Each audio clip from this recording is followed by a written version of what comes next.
Depuis le déclenchement de l'épidémie de Covid-19, il s'agit du 7e lot des fournitures médicales offertes au Burundi par la Chine.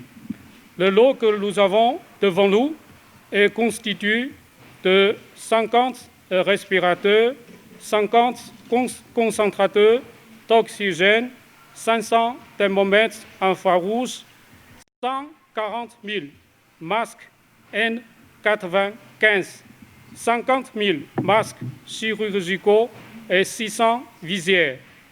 Vu la propagation continue de l'épidémie dans le monde et à la lumière de la construction de la communauté mondiale de la santé, la Chine se consacre activement à la coopération internationale contre le Covid-19 et contribue par ses efforts à la préservation de la santé publique mondiale. Nous continuerons à partager avec tous les pays nos expériences en matière de contrôle des épidémies, de diagnostic et de thérapeutique, d'apporter soutien et aide aux pays qui en ont besoin. Plusieurs vaccins chinois sont actuellement en essai clinique de phase 3. Lorsque des vaccins seront développés et déployés, ils seront un bien public mondial et seront fournis en priorité aux autres pays en développement, en particulier aux pays africains.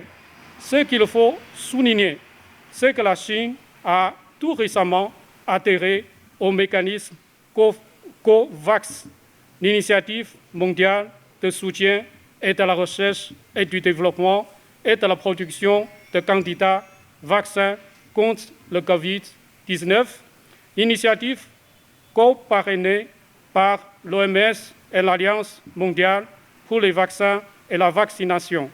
Cette initiative a pour objectif de promouvoir la distribution équitable des vaccins dans le monde et de garantir l'accès des pays en développement aux vaccins. Monsieur le secrétaire permanent, j'aimerais profiter de l'occasion pour saluer la campagne de dépistage de 3 mois au Burundi, campagne qui a donné de bons résultats escomptés.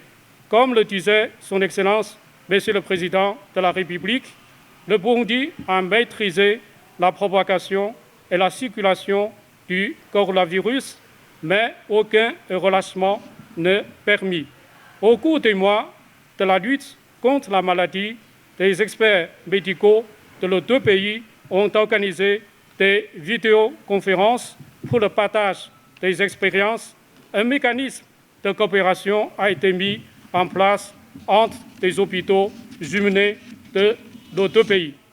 À l'heure actuelle, la Chine et le Burundi se présentent bien sur le plan sanitaire, en termes du nombre de cas actifs, en termes du nombre de guérisons, en termes du nombre de décès. Tous ces bons résultats prouvent à suffisance que c'est une maladie contrôlable et curable, à condition que